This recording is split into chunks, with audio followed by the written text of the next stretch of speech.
Gur Magut Uachtarán Buil na Cuistana Réisiún. Cúnamid ceanna féin inmh faoi gléana investíocht sa tucaí nuair bhí mar ag labhairt faoi hócaí na Eorpa.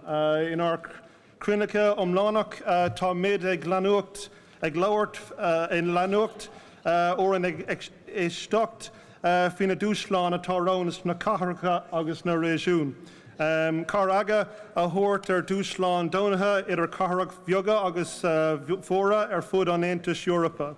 Tá ardú a dhéanamh an slí atá catharach ólach faoi ré lán agus menú an Taontas Eorpa.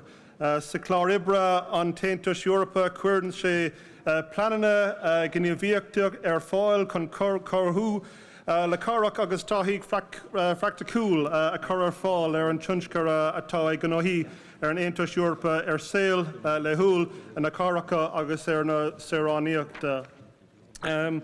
Mr. President, the urban agenda's approach and its multi-level governance working methods across 12 broad policy themes, as identified in the Pact of Amsterdam, champion the need to rethink approaches to the design of existing rules and regulations, enhancing the user-friendliness of the range of available urban folks funding resources, and improve knowledge exchange and cooperation in urban agendas across different stakeholders. And I was delighted, Mr. President, that the Research Service for the European Parliament presented this to all colleagues this afternoon. There are 6 sections, in my opinion, Mr. President. They all call for further strengthening of the urban agenda across a range of ideas and financial tools. For example, within the section cross-cutting considerations and synergy, it highlights the need that many of the partnerships themselves are closely tied into other themes, and in the spirit of integrated thinking, these should not be treated in isolation. And the opinion insists on the need for the very enhanced coordination between the action plans, as their activities actually do have significant impacts on each other. Similarly, the partnership actions should encompass urban governance, urban planning, urban-rural linkages, meeting the impacts on societal change and the challenges and opportunities of small and medium-sized cities. Many issues identified by the partnerships connect with COR opinions and resolutions, and certainly there should be a closer cooperation between the COR and the urban agenda for the EU.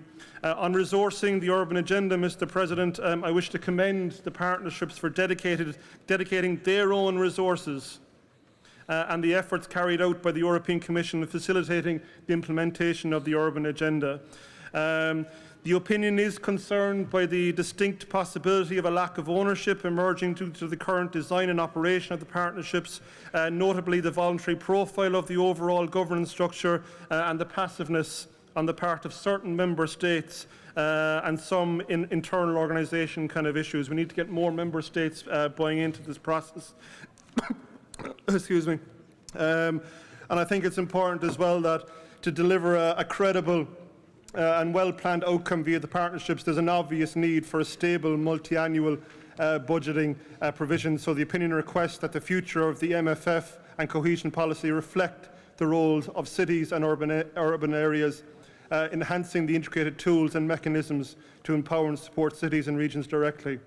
To conclude, Mr. President, the upcoming presidencies of the Council of the EU are ideal, for example, as we heard in the Austrian presidency, to promote synergies between the discussions on the implementation assessment of the urban agenda for the EU and the renewed territorial agenda beyond 2020. There is also a great need to connect the urban agenda of the EU to the UN's 2030 Agenda for Sustainable Development. And there is, my opinion, calls on EU institutions to reaffirm their commitment to the urban agenda for the EU and to formalise the process. The urban agenda offers too much by way of potential to improve the future functioning of our cities to be restricted to a mere networking exercise and must instead be recognised as a binding political commitment on the development and implementation of legislation and with European and national funding programmes. I wish to thank my expert, Ronan Jingles, Enric at the EA office, Gustavo in Coter, Laura and Mike at the Irish Regions office, and the President of the Coter Commission, Peter Oswald, for keeping this dossier as a priority for the COR and encouraging discussion of it in other spheres of influence beyond the COR building. There are 6 amendments, Mr. President, before the plenary plenary this evening. I can accept 4 of them. I cannot accept the distilling down of the urban agenda process into a networking exercise, so I'll be calling for a no vote against amendments 2 and 3. Gur Mágat Uachtaráin.